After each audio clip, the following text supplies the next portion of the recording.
দর্শক আসসালামু আলাইকুম। আশা করি আপনারা সবাই ভালো আছেন। এমটিভি ঢাকার পক্ষ থেকে শুভেচ্ছা, অভিনন্দন, ভালোবাসা। আফগানিস্তানের মুদ্রার দাম বাড়ছে তর করে। আফগান ম্যাজিকে মুগ্ধ বিশ্ব।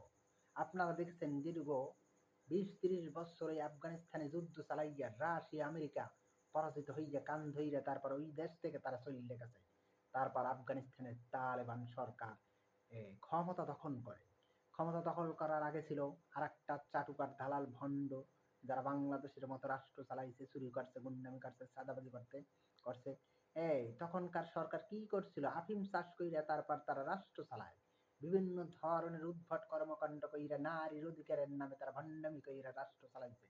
যখন আফগানিস্তানে তালেবানরা দখল করে, তখন অনেকেই করছে তারা নারীর অধিকার দিতেছে না, চাকরি বন্ধ করে দিতে, লেখাপড়া কত কিছু না করছেন। আসলে সবগুলো ভুয়া, বুঝছেন? নারীর তারা শিক্ষার জন্য তারা ওই সহশিক্ষা ব্যবস্থা বাতিল করেছে। ঠিক আছে?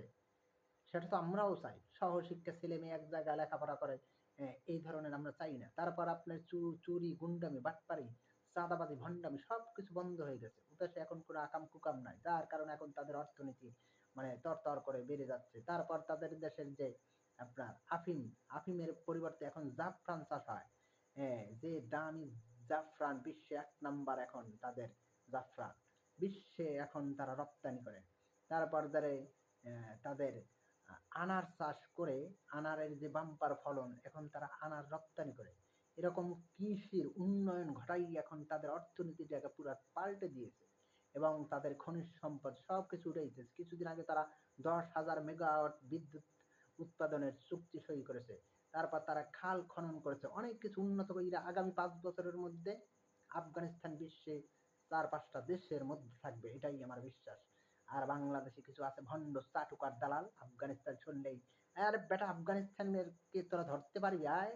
অশিক্ষিত মূর্খ চোরের গোষ্ঠীরা। ওই যে মুফতি ফয়জুল করিম সাহেব বলছিল আফগানিস্তান বানাইবে। এই জন্য কত মানুষে চুলকানি যে করছে এটা লইয়া। আফগানিস্তানে ধরার মতো এখন কেউ নাই। এই আফগানিস্তানকে কয়েকদিন আগে রাশিয়া স্বীকৃতি দিচ্ছে। আস্তে আস্তে সবাই স্বীকৃতি দেবে, তাদের পায়ের কাছে যাবে সবাই। অতএব ভালো থাকবেন, সুস্থ থাকবেন, ধন্যবাদ।